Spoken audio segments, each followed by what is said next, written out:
22번째 시간, 여러분 대선도 거의 끝나가고 있어요. 넘기셔서 이런 것들. 자, 여러분 시작. 900페이지에 맨 위에 가로 2번. 요게 바로 뭐야? 소멸시효 3년이나 10년 전이라도 채무자가 완전히 실제로 망했다. 이걸 여러분이 입증하시면 소멸시효 전이라도 띄울 수 있어요. 아셨죠? 다만 반드시 조심해. 실제로 이 사람들이 망했다라는 건 여러분이 뭐요? 입증하셔야 돼요. 얘네가 그러니까 우리 장부의 좀 여러분 말고 일반 비상장들 강의하면 좀 전에 소멸시효 완성된 건 장부에 안 잡으면 세무조정으로 요렇게 선금 산입한다, 신고조정이라고 배우는데 여러분에겐 의미가 없어요. 이 수업을 듣는 전제는 여러분은 회계감사를 받고 IFRS야. 그래서 소멸시효가 끝났는데 아직 이걸 대손으로 처리 안 했다라는 거는 그건 분식회계이기 때문에 있을 수 없는 일이고요. 여러분은 소멸시효 전에 대손을 떨었다. 선금 물산입하고 소멸시효 때 선금으로 추인한다만 알면 돼. 알았나요? 이런 건데. 자, 이 질문을 해볼까? 여러분이 맞히실 수 있을래나? 여러분 해볼까? 잠깐만.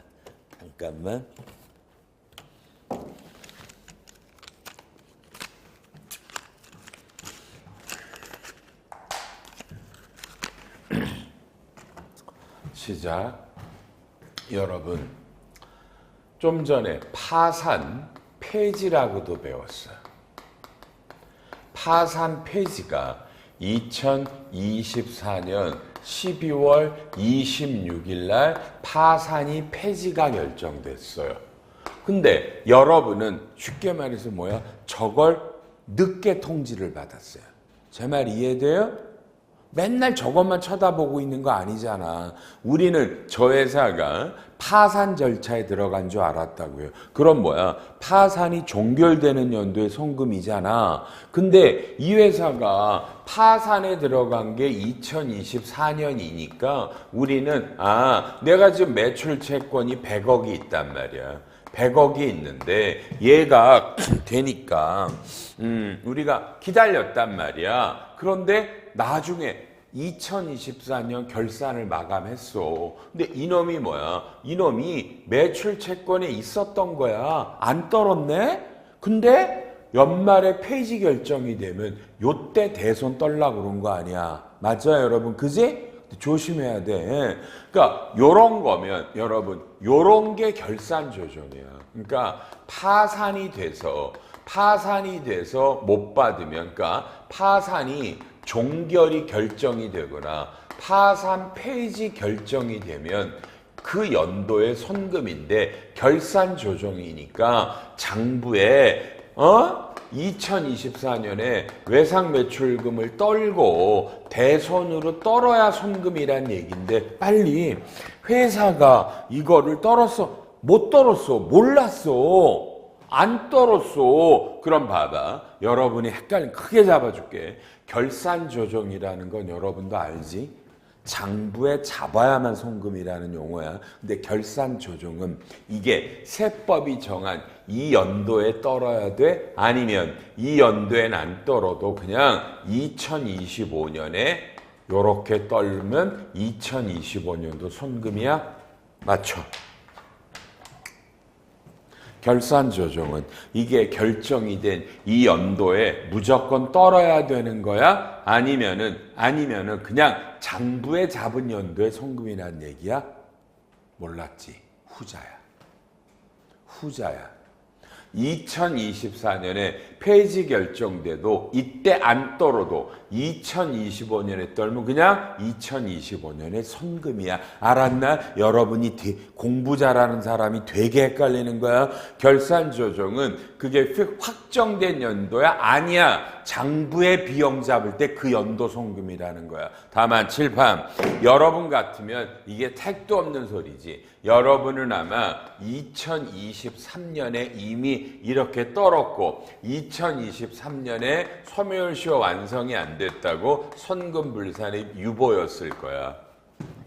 그럼 빨리 이미 2023년에 떨었는데 원래 폐지 결정이 되면 2024년에 이놈을 선금으로 넣어서 추인했어야 된다는 얘기지. 근데 여러분이 몰라서 안 했어. 그러면 2025년에 이건 선금하면 안 되지. 2024년 거를 경정 청구로 선금을 넣어서 별도 환급해야 돼. 이미 장부엔 떨었잖아. 이런 것들이 어려운 거랍니다. 누가 이런 걸 제일 어려워할까? 회계사 세무사들이. 여러분은 배웠어? 이 수업을 들어서 저는 여러분 세무조정하는 회계사 세무사들한테도 많은 도움을 주기를 바랍니다. 미안합니다. 절대로 여러분 세무조정하는 회계사 세무사 우리가 수업 시간에 떠들었던 것 중 상당수를 모를 거라고 저는 믿습니다. 여러분이 도와주세요. 여러분이 알려주세요. 세무사님 줘요. 요거 약간 제가 요런 거 근거가 있는 요거 좀 안 맞는 것 같아요. 이렇게 이런 사람이 있어. 세무사님 이거 틀렸잖아요. 아 이거 이렇게 하는데 왜 이렇게 해요? 아니 세무사인데 이것도 모르셨어요? 아 이런 유권 해석 판례 있잖아요. 아 짜증나. 사장님한테 얘기해야 되겠네? 그럼 여러분은 나쁜 사람이에요. 알았어요? 제가 여러분한테 그렇게 하라고 가르친 거예요? 그렇게 아는 척 하라고? 에? 남들 구박하라고? 아니죠? 그죠? 세무사님, 제가 이양수 회계사님하고 공부를 했는데 그때 이런 내용을 들었는데요. 요렇게 되어 있는데 요게 세무사님이 하신 거랑 약간 다른데 요거 한번 검토해 봐 주실래요? 그러면 미안해요. 김 부장 미안해요. 틀렸네. 당신이 말한 게 맞네요. 수정할게요. 아이 그러실 수도 있죠. 뭐 대단한 거예요? 이 사람은 불안해. 근데 혹시 뭐 사장님한테 얘기했어요? 틀렸다고? 아이 무슨 소리래요? 왜 사장님한테 그런 쓸데없는 소리래요? 아유 세무사님 걱정하지 마세요. 저만 알아요. 밑에 직원도 몰라요. 그럼 이분이 고맙지 않겠어요, 여러분? 그럼 이분이 사장님하고 면담할 기회가 있으면 사장님, 당신네 회사에 어떤 이름의 직원이 있는 거 아세요? 알지. 근데 사장님, 그 사람, 그 친구 얼마나 좋은 친구인지 아세요? 실력이 하늘을 찔러요. 그분도 여러분을 도와요. 알았나요? 그렇게 사는 거예요. 알았죠? 이렇게 막 그러지 마요. 여러분 그렇게 하라고 가르쳐드리는 거 아니에요. 이거 지금 굉장히 중요한 말 했어요. 다음에요. 자, 더 중요한 말 해드려요. 더 중요한 말 해드릴게요. 자, 봐요. 특히 자 902페이지에 맨 밑에 가로 6번이 나와요. 요거 시간 없어요. 5초만 읽으세요. 5초만 읽으세요.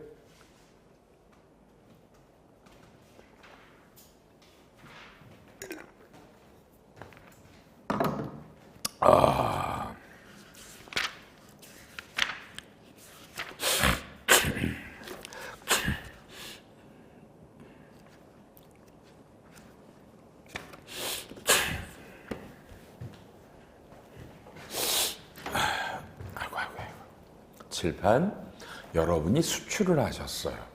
옛날하고 다르죠. 요래는 LC 거래가 아니기 때문에 여러분 물건을 수입한 사람들이 망해서 돈을 못 받으실 수도 있어요. 그러면 참 어렵죠. 왜냐하면 소멸시효 3년 이런 건 해외 법인에게는 적용이 안 돼요. 이해해요? 우리나라 기업들 간의 소멸시효가 3년이지 외국의 내 물건을 사간 놈한테 무슨 소멸시효 3년이야. 그래서 여러분의 물건을 사간 쪽이 알았죠? 그러면 여기 뭐 1, 2, 3 나오잖아. 이런 거 뭐 어디 뭐 이런 거를 확인해야만 이런 걸 확인해야만 이게 되는 거예요. 이해했어요? 그러니까 빨리 이 확인이 뜻밖이 쉽지가 않다고요. 뭐 그 나라의 상공회의소에서 확인을 받던 이해해요? 내 물건을 사간 놈이 돈 안 주면 대손 받기가 어렵다고요. 그런데 왜 이걸 읽었냐? 오른쪽에 맨 밑에 동그라미 6번 나오죠. 동그라미 6번 맨 끝에까지 20초 내립다 읽으세요. 시작. 읽으세요.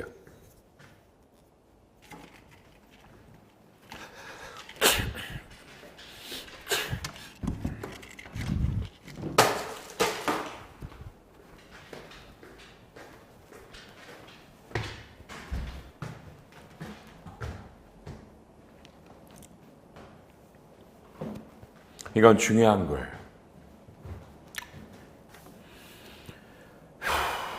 칠판 시작. 여러분이 이건 미안해. 그 대신에 여러분이 중소기업이에요. 기억해요. 여러분이 중소기업인데 나한테 물건을 팔았어요. 지금 현재 물건을 팔고 2년이 지났는데 제가 무슨 이유든지 간에 어쨌든 지금 여러분에게 돈을 안 주고 있어요. 그럼 여러분 빨리 말해봐. 일반적이면 3년의 소멸시효를 기다리든지, 그죠? 그리고 또 뭐야?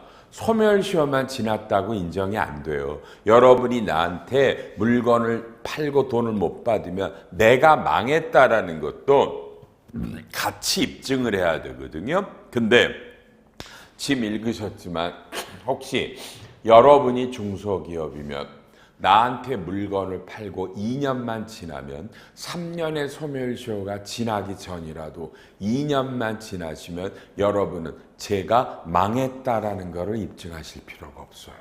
그냥 무조건 장부에 떨면 대손 인정이 돼요. 그러니 여러분이 중소기업인데 수출을 했어요. 수입업자가 돈 안 줘요? 2년이 지났어요? 이유 불문, 무슨 상공회의 서고 지랄하고 이런 거 없어? 무조건 떨면 손금이에요. 꽤 좋잖아. 다만 여러분이 중소기업일 때만 이 혜택을 주고요. 그 다음에 나중에 혹시 이 돈을 받으시면 물론 받을 때 입금이다. 이해됐죠? 회수 가능성 여부 아무것도 없어. 그냥 2년만 지났으면 대손이라는 이건 중소기업에 대한 어마어마한 우대조문이에요. 알았죠? 잊지 마시고요. 오케이 화이팅.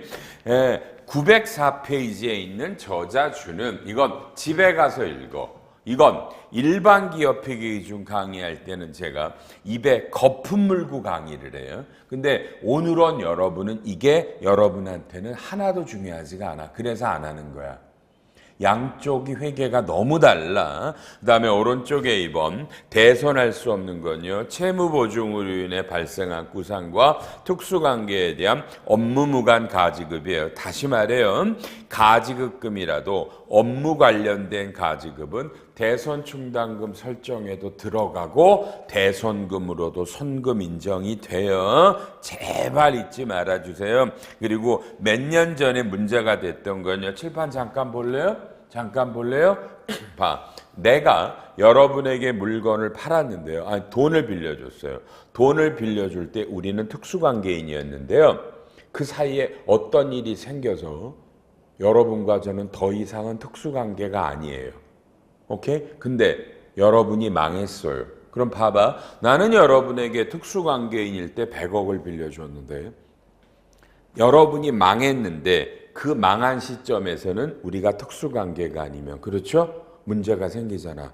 망했을 때는 특수관계가 아니면, 그죠? 가지급금이 아니잖아. 그러면 대손이잖아. 근데 현행 법이 한 3년 전에서부터 돈을 빌려줄 때 그때 특수관계였고 가지급이었으면 그 이후에 특수관계가 없어지더라도 대손금으로 인정이 안 돼요. 이해했어요? 처음부터 특수관계면 인정이 안 돼요. 밑에 3번에 대손금은 소멸시효 등은 신고조정이고 907에 요거는 결산조정이다. 아까 얘기했던 말들 908에 박스 다 읽어보시고요. 요런 것들을 배우셨습니다. 가끔 이걸 묻습니다. 가끔 909페이지에 6번에 대손금의 회수를 묻는데 칠판 봅니다. 여러분이 대손을 떨어서 됐는데 이게 봐봐. 돈이 들어와. 그러면 현금이 들어와. 나는 옛날에 대손 떨었고 손금 인정을 받았는데 그러면 대변이 그죠? 여러분의 엄마 때는 옛날에는 상각채권 추심이익이라는 건데 현행 회계는 대손 충당금으로 떨었던 채권을 돈을 받으면 대변은 그대로 대손 충당금이 늘어요. 그리고 세무조정 없어요. 이건 알아놔요. 여러분이 옛날에 대손을 떨 때 손금 인정을 받았던 놈이 다시 들어오면 회계는 충당금을 늘리지만 세무조정이 없는데 요게 손금 불산입 됐던 놈이 들어오면 이때 이놈도 입금 불산입으로 유보를 죽입니다. 흔하게 나오진 않지만 이런 것도 알아놓으시고요. 그 다음에 910페이지 가운데 2번 여러분 채권의 임의 포기는 대손이 되겠고요. 뭐 접대비가 되겠고 그래요. 좀 이따 다시 할 거고요. 3번 임직원이 횡령을 합니다. 열심히 나중에 읽어보고요. 귀로 들어요. 여러분 칠판 우리 가끔 이런 거 듣죠. 제가 죽기 전에 다시 못 볼 거. 옛날에 무슨 오스탐인가 뭔가 임플란트 회사에서 경리부장이 1,300억인가를 횡령했다는 얘기 들으셨어요? 제 상식적으로는요. 1,300억을 경리부장이 횡령했다라는 건 사실 저는 이해가 안 가요. 그게 불가능할 거라고 보는데 근데 오너들이 개입이 안 됐다고 얘기를 하고요. 더 웃기는 건 이 사람이 1,300억을 횡령해서 도망도 안 갔어. 1,300억을 어떻게 했을 것 같아 이 사람이? 들었어 그때? 금 샀어. 금을 사서 나머지 일부는 주식 투자했어. 그래서 깨졌어. 난 이 사람이 너무 미운 게 그 사람이 수백억을 갖고 주식 투자를 했거든 한 종목에. 그게 이 문제가 터지니까 그 주가가 폭락을 했어. 근데 내가 그 회사 주식을 갖고 있었어. 그러니까 내가 이 사람이 얼마나 믿겠어. 이 사람이 샀다고 주가가 폭락을 했다고 그 회사가. 그리고 나머지 한 800억 정도는 금을 산 거예요. 근데 웃기지? 나 같으면 금을 사서 어디다 땅에다 묻었을 것 같아. 안 그래? 그리고 잡혀 들어가고 한 20년 살다가 그지? 나와서 금을 찾아갈 텐데 금을 산 거 하나도 잊어버리지 않고 다 회수됐어. 주식 투자한 것만 날렸어. 여러분 안 웃겨? 여러분 같으면 이 1,300억 횡령했으면 어딘가 타서 야반에 필리핀이나 중국으로 도주했을 것 같지 않아? 안 그러면 뭐하러 횡령을 하냐고 1,300억을. 난 납득이 안 가. 다만 직원이잖아. 임원이 아니지. 직원이 횡령했는데 이 사람 재산이 없을 거 아니야. 있어봐야 있겠어? 그럼 이건 다 대손이야. 세법상. 손금 인정돼. 근데 사장님이 임원이 횡령했어? 임원이 횡령한 건 손금 불산입 상여야.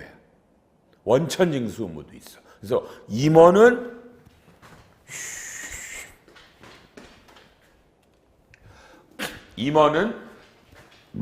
여러분 횡령하면 안 돼.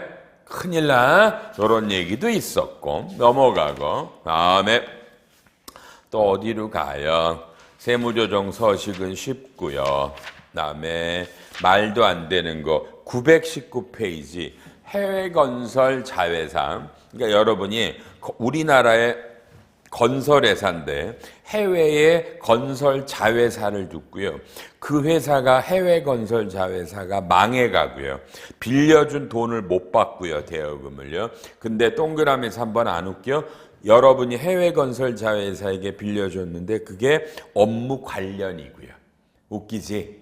우리나라 모법인이 해외 자회사에게 돈을 빌려줬는데 업무 관련이고 근데 해외 자회사가 망했고 5년 이상 못 받아. 그럼 여러분 대답. 회계는 이미 다 떨어냈겠죠? 빨리 떨어냈겠죠? 그리고 가지급금이죠. 특수관계인. 에? 그러니까 빨리. 근데 이게 업무 무관이 아니다라면 요게 빨리 이게 회계는 떨어냈는데 손금일까? 요건 아주 애매하잖아. 우리나라 법인이 아니잖아. 그래서 이건 세무조정을 한 사람들이 자 봐봐 다시 우리나라 모법인이 해외 다른 나라에 우리가 출자한 회사가 있는데 돈을 500억을 빌려줬는데 업무 관련이야. 근데 얘가 망해가. 그럼 여러분 한국의 회계사가 이 500억의 대여금을 대손을 떨었을까 안 떨었을까? 이런 질문에 여러분은 어떻게 대답을 할까? 어려운 질문 아니지. 해외 현지 법인이 있어. 500억을 빌려줬어. 근데 그게 업무랑 관련이 된대. 업무 관련이 이게 입증되기도 어려운 거야. 어? 웬만하면 업무 무관일 거야. 근데 업무 관련이라고 전제를 해. 그러면 망했어 이미. 그럼 회계가 떨었을 거 아니야. 근데 대답 잘해봐. 회계가 실판 이렇게 써줘. 이렇게 대여금을 500억을 떨고 대손으로 이렇게 충당금이든 비용이든 이렇게 했겠어? 아니면 그냥 대손 상각비로 500억을 잡고 대변에 대손 충당금을 띄웠을까? 말해봐.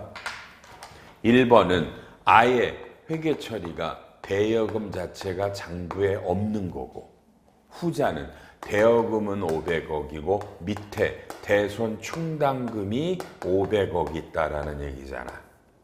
결론, 재무상태표가 똑같지만 이놈은 대손금을 떨어낸 거고 이건 대손 충당금을 잡은 거야. 세상에 아 다르고 어 다르고 이 두 개는 전혀 다른 얘기다, 여러분. 이런 것들을 이해하면 제가 여러분 편 쓰지, 이것들이 머리에 들어오면 여러분은 정말 극강의 전문가야. 최고의 전문가라고. 그러니까 목표를 크게 잡는다. 알았나요? 하시면 된다. 다만 칠판 여기서 끝. 그래서 더 이상 진도 안 나가. 이거는 제 입장에서는 법을 잘못 만든 거라. 여기 해당되는 기업도 별로 없지만 혹시 여기 우리나라의 건설회사시고 해외 건설 자회사를 만들어서 이런 사건이 있는 분들 이거 읽어보시고 교과서에 그래도 이해 안 되면 언제든 이런 건 전화를 해. 그럼 저랑 같이 대화를 할게. 알았나요?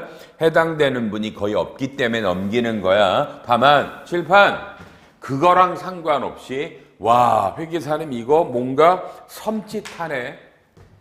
장부상으로 채권을 떠는 방법도 있고 장부상으로 충당금을 잡는 방법이 있어.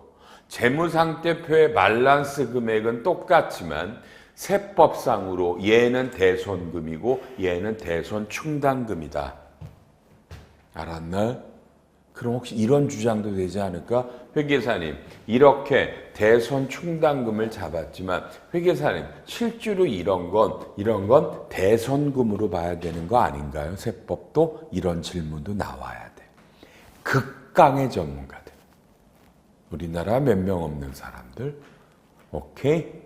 끝. 이런 것들이 있어요. 넘어가시고요. 대손금 아까 기대신용 손실 모형 뭐 이런 말들 했었죠. 그런 얘기들이 나옵니다. 좋고요. 넘어가십시다. 채권 채무 조정. 채권 채무 조정. 오케이. 두 가지만 배웁니다.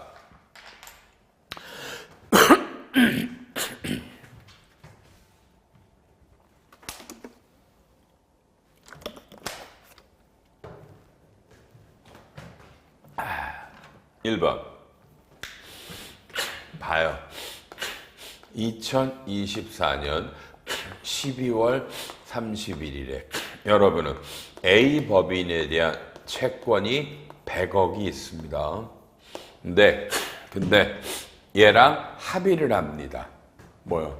너 돈 없지? 돈 없지? 그렇구나. 그러니까 너 나랑 합의하자. 뭐라 그래요? 3년 있다 줄게. 3년 있다 줄게. 그러면 여러분 이거는 현재 가치죠. 현재 가치죠. 이때 시장 이자율이 10%라면 3년 있다 받는 100억은 1.1의 3승이면 얼마야?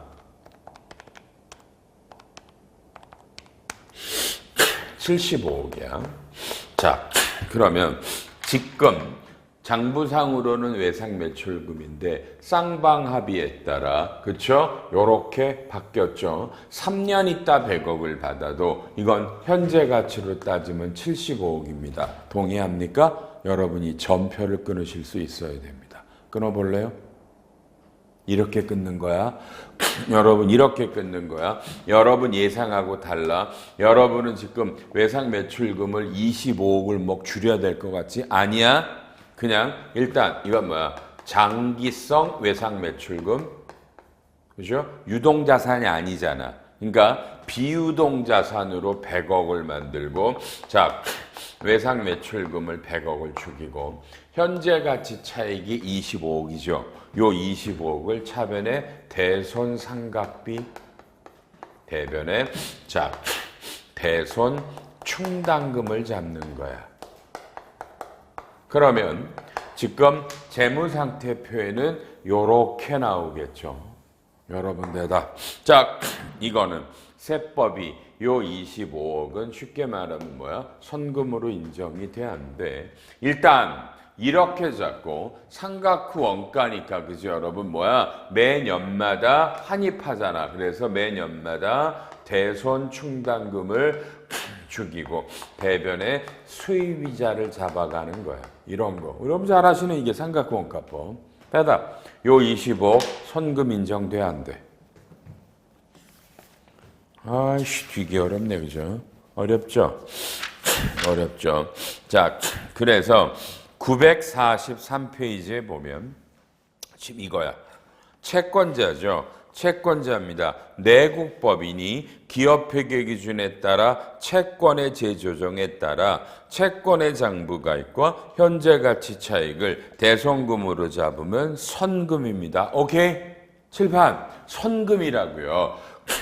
세무조정 안 해요. 빨리 이게 선금이니까 수입이자 잡은 것도 세무조정이 없어요. 죽이죠. 근데 칠판 봐야 돼. 추록본에 보면 내가 약간 에라지. 여기 이렇게 써있다 책에는 일반회계 기준은 이 채권 채무 조정이 있는데 국제회계 기준에는 이 채권 채무 조정하는 회계가 없다고 써있으면서 그래서 이 회사가 이 회계 처리를 한 회사가 비상장 일반회계면 세무조정이 없고 이 회계란 게 IFRS라면은 선금 물산액인데 그건 제가 잘못한 거죠. 제가 하도 오래 써내서 책을 안 봐서 그래.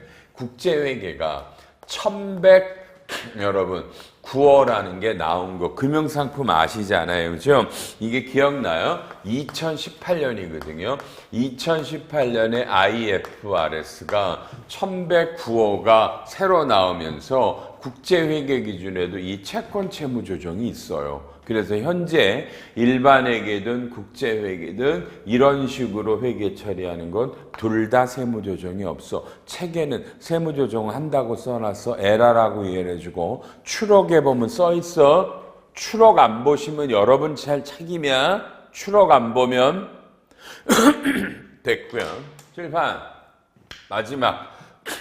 와 여러분 이거 하면 합병한다 이제. 이거 끝나면 합병한다. 얼마나 좋을까? 합병하면 끝난 거잖아. 부당행위 다 아시는 거고요. 칠판.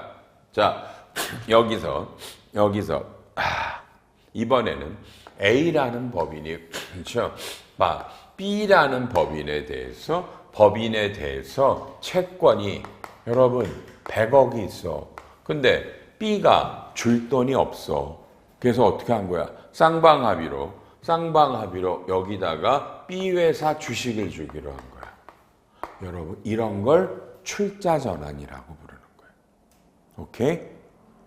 돈 대신에 주식을 주는데 액면가는 20억인데 여러분 얘의 페어밸류는 60억이야. 그럼 결국은 60억짜리를 주고 100억을 퉁친 거란 말이야. 이해됐나? 그렇죠. 그럼 이번에는 B회사 얘기를 하자. B회사 전표는 빨리 봐. B회사 전표는 그죠? 차변에 뭐야?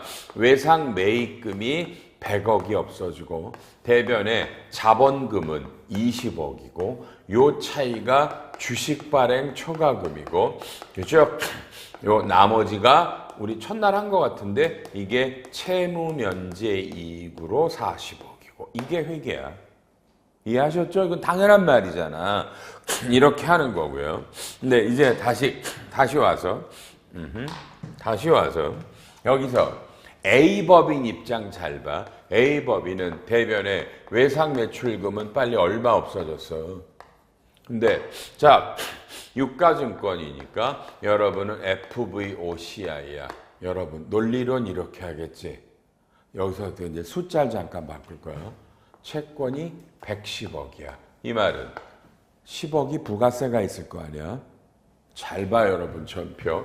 그러면 외상 매출금은 110억을 얼면 지금 시가가 60억이니까 요 놈을 60억으로 가고 나머지는 손해봤으니까 대손 충당금이고 나머지는 예수부가세. 요 10억은 여러분 대손세 공제야. 대손세 공제야. 어려우니까 말할게. 이건 부가세법에 대손세 공제가 인정돼서 진짜 부가세 10억 돌려줘요. 그럼 요게 문제야. 그러니까 여러분은 쉽게 말하면 100억짜리를 60억을 받아서 40억 손해봤으니까 여러분은 이게 손금 같죠? 택도 없는 소리야. 뭐가 택도 없냐면 세 가지야. 1번. 이건 어떤 논리로도 이게 합리적이야. 지금 이 시점에서 내가 B회사 주식으로 받는 게 최선이야. 최선의 방법이야. 누가 봐도. 이해해? 그러면 선금이야. 세무조정 없어. 두 번째,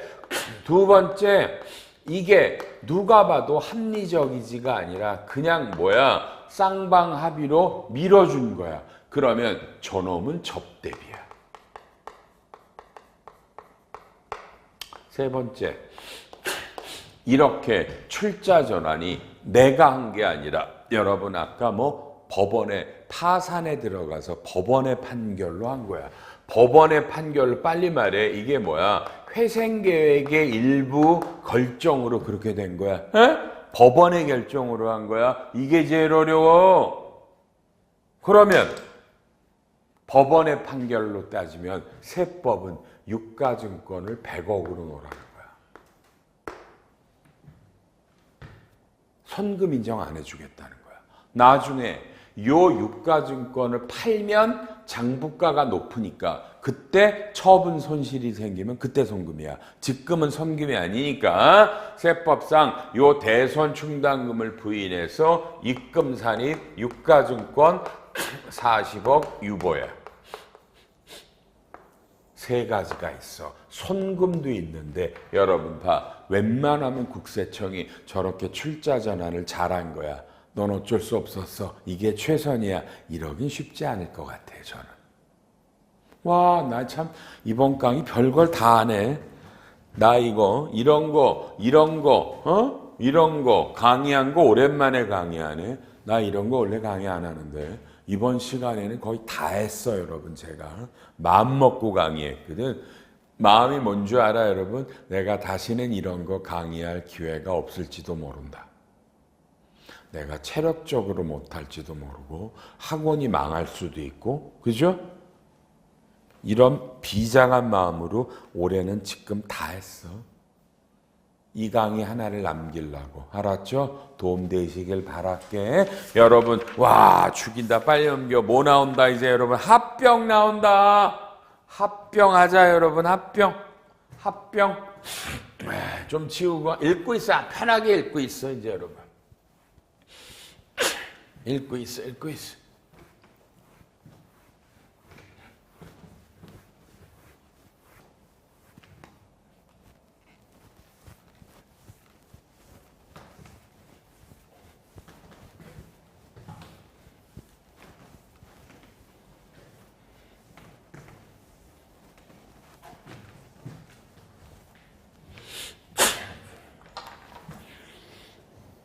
자, 칠판.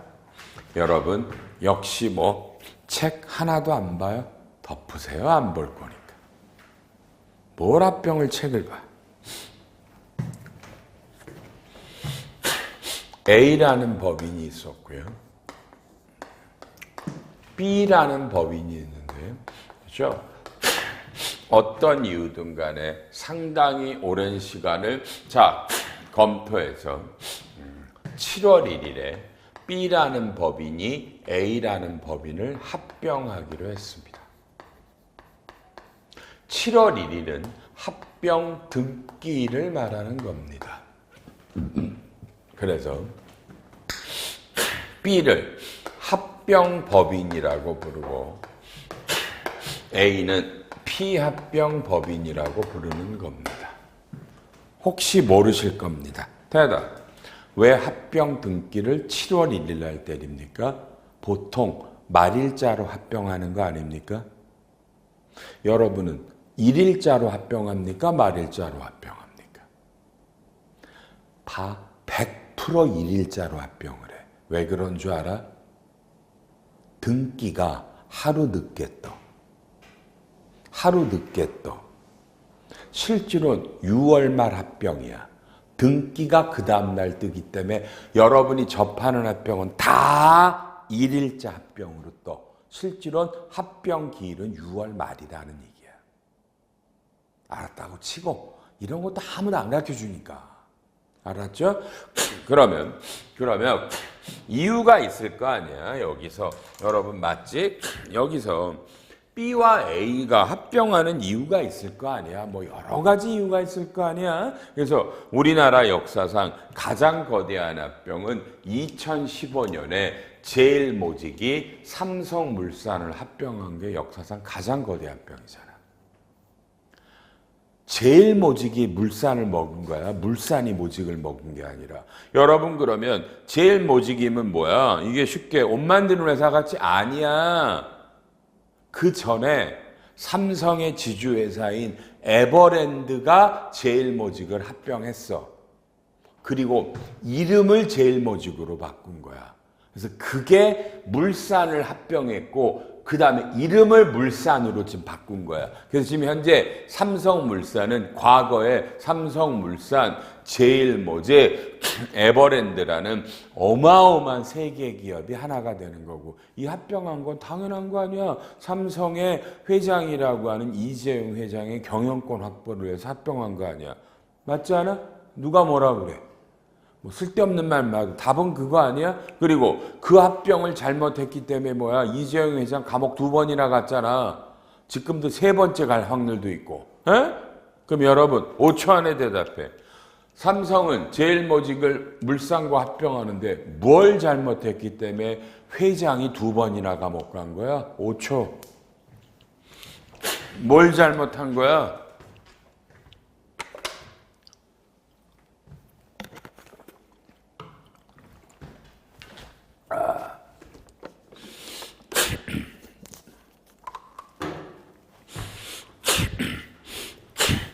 칠판.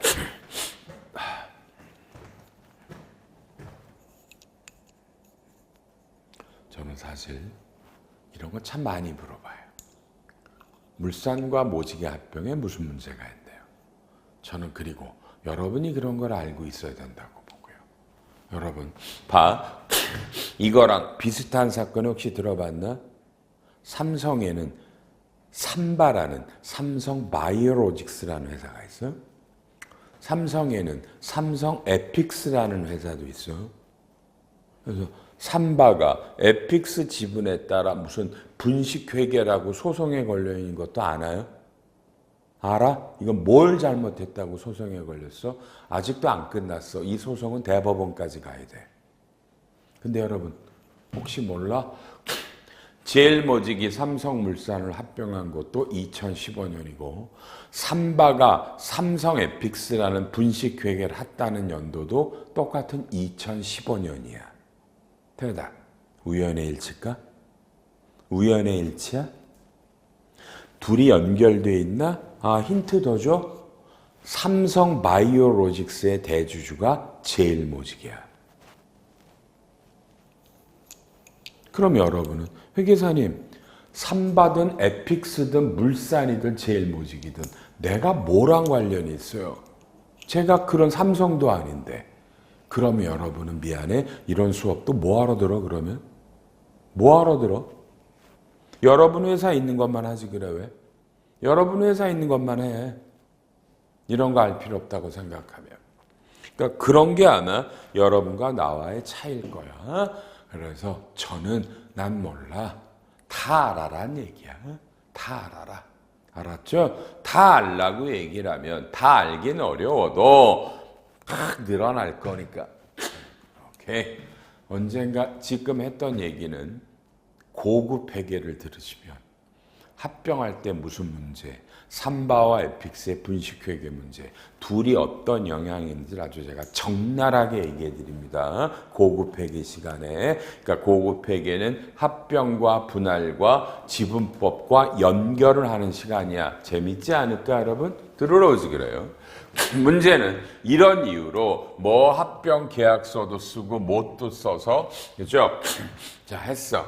그러면 실제로 6월 말에 A 회사의 재무제표는 자 자산이 1,000억이고 부채는 700억이고 자본금은 여러분 100억이고 이익잉여금이 200억이야. 그러면 여러분 합병에서는요 제일 중요한 게 뭐냐면 지금 합병의 학설은 취득법이에요. 그러니까 피합병법인의 자산과 부채를 합병법인이 사는 거야. 사.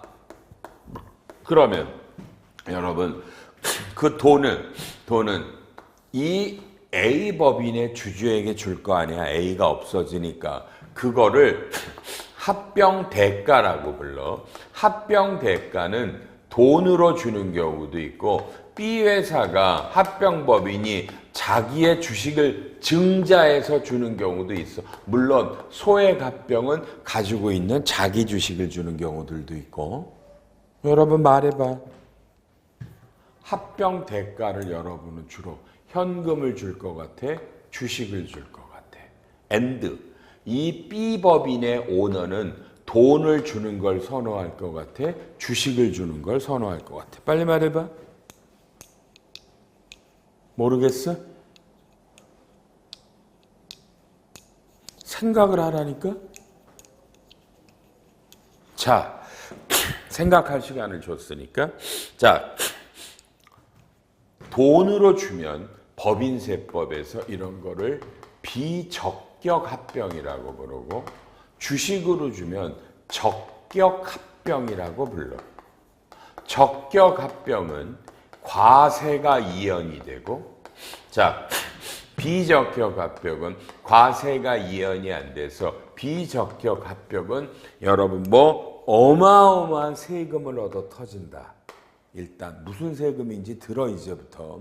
그러니 여러분은 현금으로 주는 합병은 없는 거다. 이해했나? 100% 주식을 주는 거야. 그래서 적격 합병이야만 뭔지 몰라도 과세가 이연되기 때문에 그래.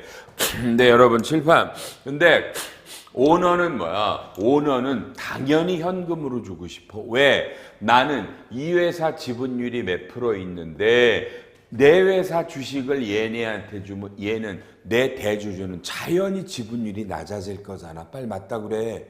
맞아? 이거 이해돼? 낮아질 거잖아. 그러니까 돈을 주고 싶은데 돈은 많은데 돈을 주면 세금 때문에 그래. 여기서 10초 안에 맞춰. 그래서 어떤 일들이 벌어질까? 실무는. 어떤 일들이 벌어질까?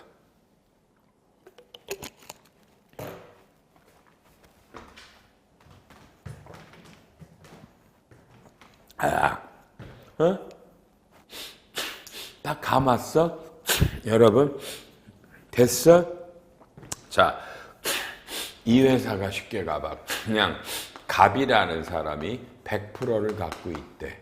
그치? 그러면은 당연하겠지. 합병을 하기 전에 일단 이 B법인이 이 A법인의 대주주로부터 A법인 주식을 100% 인수한다고. 자, 머저는 합병은 뭐죠고? 인수는 에퀴지션이지. 그래서 M&A야. A를 한다고, 에퀴지션을. 그러면 A법인을 잡으니까 종속기업 투자 주식이고 연결재무제표를 만든다고.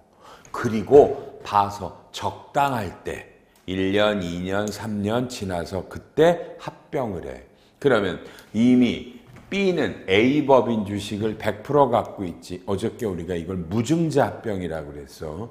주식을 줄 게 없잖아. 그렇죠? 그러면 내가 100% 주식을 갖고 있는 거를 합병하면 이건 무조건 적격 합병으로 보거든. 이해됐어? 그래서 여러분이 대기업이면 실무는, 그러니까 여러분이 대기업인데 어느 정도 조그만 이런 기업은 100% 주식을 먼저 사고 그리고 나중에 합병하는 거야. 근데 제일모직과 삼성물산은 너무너무 거대 기업이잖아. 주식을 못 사잖아, 미리다. 그래서 이건 그냥 바로 합병을 하는 거고. 이 얼마나 재밌어? 안 재밌어, 여러분, 이런 거? 이런 거야. 좋아. 그러면 이제 합병을 하니까 그럼 빨리요. 이제 적격 합병이면 제일 중요한 게 뭐야? 여러분 일로 와야지. 뭘 하는 건데? 여러분 뭐래?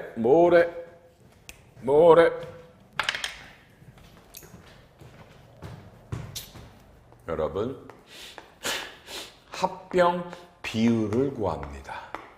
합병 비율은 A법인과 B회사의 1주당 밸류를 구해봅니다. 혹시 구해보니까 A는 5만 원이고 B는 20만 원이라 그럽시다. 그럼 이런 합병을 우리는 4대1 합병이라고 부릅니다. B법인이 A법인보다 4배가 줬기 때문에 A법인 주주 4주당 B가 1주를 주는 겁니다. 그럼 여러분은 여기서 되면 자본금이 100억이니까 4로 나누니까 여러분 그렇죠? B는 자본금을 25억을 증자하겠죠. 그죠? 25억을 증자를 하겠네요. 25억을요. 4로 나눴으니까 그렇죠? 요게 액면가가 뭐 5천 원이다. 그죠? 그럼 이게 얼마야? 아마 50만 주를 증자해서 A법인 주주 4주당 1주를 나눠주겠죠. 그래서 합병에서는 그저 이 합병 비율만 구하면 끝나는 거야. 그러면 조합이 A와 B가 서로 상장일 수도 있고 상장이 비상장을 합병할 수도 있고 서로 다 비상장일 수도 있어. 그러면 상자가 붙어버리면 이때 적용되는 법이 그 이름하여 자본시장법이 붙어. 이 법이 자본시장과 금융투자업에 관한 법률을 줄여서 자본시장법 또는 자통법이라고 불러. 그래서 이 자본시장법에는 상장이 상장을 합병하거나 상장이 비상장을 합병할 때 이 밸류를 구하는 공식이 나와 있어요. 무지하게 쉬워. 그냥 그동안에 이루어졌던 거래됐던 거래가가 있을 거 아니야. 가중평균 주가야. 그냥 1초 안에 나와. 알았나요? 1초 안에 나와. 합병계약서나 이사회 합병이 통과된 날 둘 중 빠른 날 중에 2달, 1주, 당일날 가중평균 종가야. 그냥 증권회사 때리면 1초에 나와. 이 숫자가 78. 느꼈지 않았어?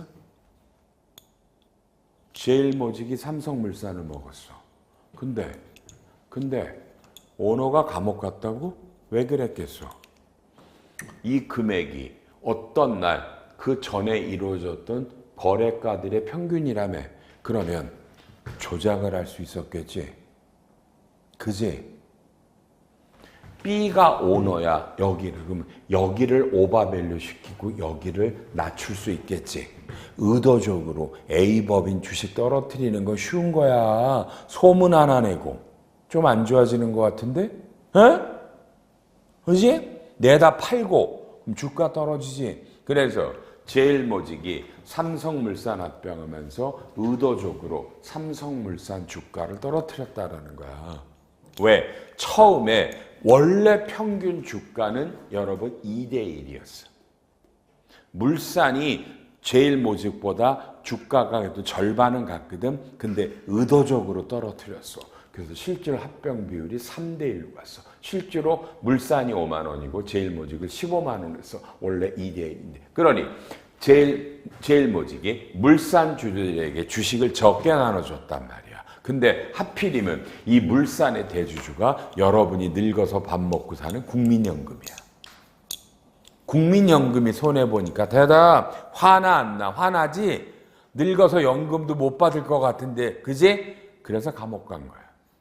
그리고 그건 제가 봐도 정말 나쁜 짓이고요. 그렇게 하면 안 되지 그지? 이런 걸 기획한 친구들이 있겠지 그지? 삼성에 다 천벌 받을 거라. 그래서 내가 그때 천벌 받을 거라고 그랬어. 나쁜 놈들 그지? 나중에 보니까 내 친구도 한 놈이 있던데 나쁜 놈들. 이해돼? 이런 거 손을 대? 응? 천벌 받아. 천벌 받아. 근데 요새 젊은이들이 어떤데? 내부적으로 주가를 떨어뜨렸을 거 아니야, 그지? 그게 내부적으로 우리 젊은이들이 삼성 다 양심 고백을 한 거야. 이해돼? 의도적으로 주가 떨어뜨렸다. 요새가 어떤 때인데, 그잖아? 그죠? 젊은이들을 우습게 알아? 큰 코 다쳐. 그러니까 절대 이거 갖고 이런 사람들은 천벌 받습니다. 여러분요. 봤잖아. 천하의 삼성의 이재용 회장이 뭐가 아쉬운 게 있어? 그 사람이 감옥 2번 갔잖아. 얼마나 힘들었을까, 그지? 이런 나쁜 짓 하면 안 됩니다. 빨리 가. 그럼 여기서 상장이 비상장을 먹을 때 이 금액은 요 자본시장법에서 회계법인들이 요 비상장 주식을 평가하는 공식이 있어요. 그냥 공식으로 돌려요. 알았죠? 평가. 그러니까 합병하면 그저 회계법인만 떼돈 버는 거야. 이 평가하고요. 그 다음에 여러분도 언젠가 여러분이 비상장법인에 다니면 비상장법인이 비상장법인끼리 따지면 이 자본시장법이 개입 안 해. 이건 지네 거잖아. 일반인이 없잖아. 그럼 뭐야? 니네 마음대로 해. 니네 마음대로 하고요. 다만 이럴 때는 근데 양쪽 다 회계감사를 받는 경우라면 아니면 여기가 회계감사를 받으면 이 합병 비율은 회계사들한테 얘네들의 일주당 별류 페어밸류를 평가받아서 이 평가 금액으로 합병합니다. 그죠? 근데 이게 원래 그냥 일반적인 사람은요. 비상장은 상속세법에서 평가해주는 법이 있거든요. 그 법으로 평가라면 회계사가 반드시 뭐라고 그런다니까. 회계사는 상속세 평가 몰라. 페어밸류 평가를 해야 돼. 페어밸류로 돌리면 됩니다. 그러니 결론, 이거는 그저 누군가 법에 있고 구하면 된다. 알았죠? 알았죠? 그러면 4대1의 합병이니까 이걸 나누기 4하니까 B법인은 25억을 증자하고 액면가가 5,000원이니까 50만 주를 증자합니다. 그리고 자, 두 회사가 지금 상장이야. 그러면 7월 1일부터 회사가 하나가 된 거지. 그럼 합병 후에 종가가 있을 거 아니야. 그지? 종가가 이날 22만 원이라는 거야. 그럼 빨리 말해봐. 50만 주를 발행했는데 이날 종가가 페어밸류가 22만 원이면 이거 둘을 때리면 1,100억이에요. 그러니까 지금 B가 A법인 주주에게 나눠준 거는 합병 대가는 시가로 돈 따지면 1,100억을 준 거야. 이해했어? 맞아? 그죠? 1,100억을 줬어. 그러면 됐고 그다음에 합병에서 가장 중요한 거는요. 이 피합병법인의 자산과 부채를 페어밸류로 평가를 합니다. 합병은 실제로는 이 작업이 가장 어려운 거야. 규모가 큰 회사는. 여러분 봐봐. 자산이 좀 많아? 재고자산, 특허권, 상표권, 내가 가지고 있는 주식, 토지 건물들 수도 없이 많지? 이게 가장 어려운 거야. 그래서 이것도 다 회계법인이 합니다. 회계법인들이 합니다. 그래서 합병하면 회계법인만 떼돈 버는 거야. 근데 최근에 경기 악화로 이런 M&A 거래들이 급속도로 없어졌어요. 그래서 2024년에 회계사들 시험이 매년 1,000명씩 뽑는데 오랜만에 처음으로 우리나라 빅4 회계법인이 회계사들을 전부 다 흡수하지 못했습니다. 일이 없어서, M&A가 없어서. 그래서 오랜만에 회계사부터도 갈 데가 없는 애들이 조그만 회계법인도 가고 금감원도 가고 지금 이렇게들 움직였어요. 알았죠? 그러니까 회계사가 무지하게 좋은 시절이 있었잖아. 지난 몇 년간. 이게 또 죽는 겁니다. 경기 악화니까. 그러니까 회계사 이런 데들은 경기 악화가 되면 죽는 거야. 일거리가 없어지니까. 이해하셨죠? 이런 것들. 자, 이제 그랬더니 칠판. 이걸 페어밸류 평가라니까. 와, 자산이 300억이 늘어납니다. 300억이 그냥 이게 터지라고 그래봐. 그럼 자, 전표 끊어놓고 쉴까, 우리? 자, 이거는 안 지울 겁니다. 요것도 제가 아예 지워드려야 되겠다. 그리고 쉬는 시간 와도 이거 안 지웁니다. 안 지웁니다.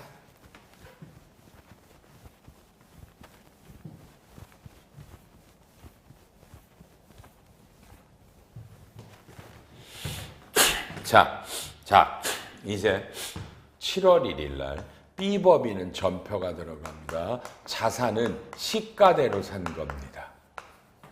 부채는 평가 금액이 똑같습니다. 그리고 봐요.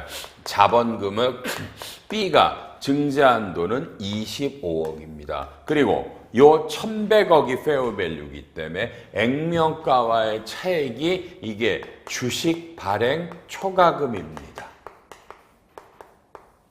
그러면 그렇죠?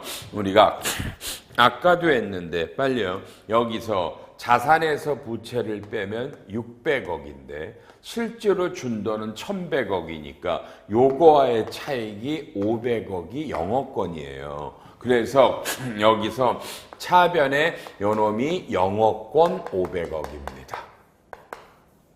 대차가 맞죠? 대차가 맞죠.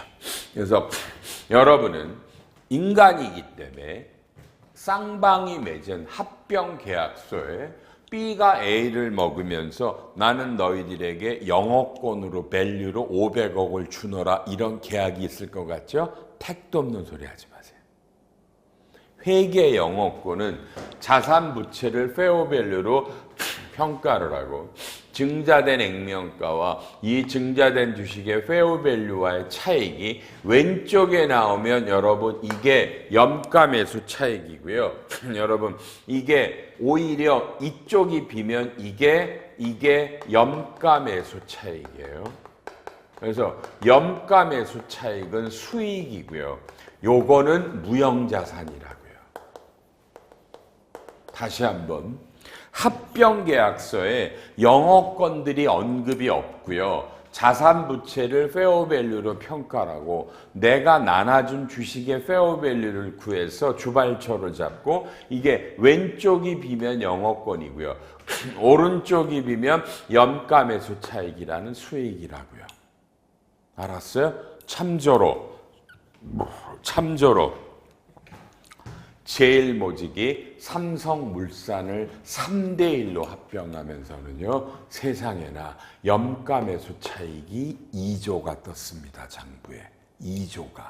그건 그만큼 전자의 자산이 어마어마하게 재평가돼서 올라오는데 실제로는 3대1로 줬기 때문에 이 자본이 조금이니까 실제로 엄청나게 싸게 샀다라는 게 회계부터 나오는 거야. 싸게 산 금액이 2조야.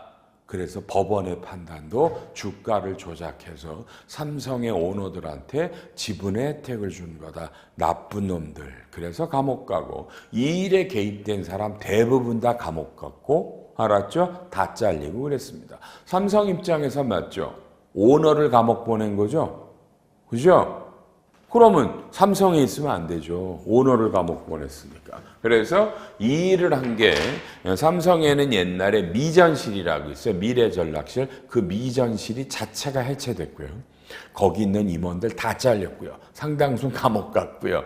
임원들 다 잘리고 직원들도 다 지네 회사 원대 복귀했어요. 다만 말해봐. 그 임원들이 그렇게 잘못한 거예요, 여러분? 누군가 그렇게 하라니까 꾸민 거 아니야? 그죠? 그래도 임원도 그 같이 죄를 집니다. 그래서 이게 그 유명한 사건입니다. 이제 여러분들에게 뭘 말할까? 여러분, 첫째, 아까도 했지만 이 영어권이 과연 세법상 인정이 되는 영어권일까요? 이런 거에 세무 조정은 어떻게 되는 건가요? 아까 회계사님, 네? 비적격 합병이면 엄청난 세금을 내고 주식으로 주면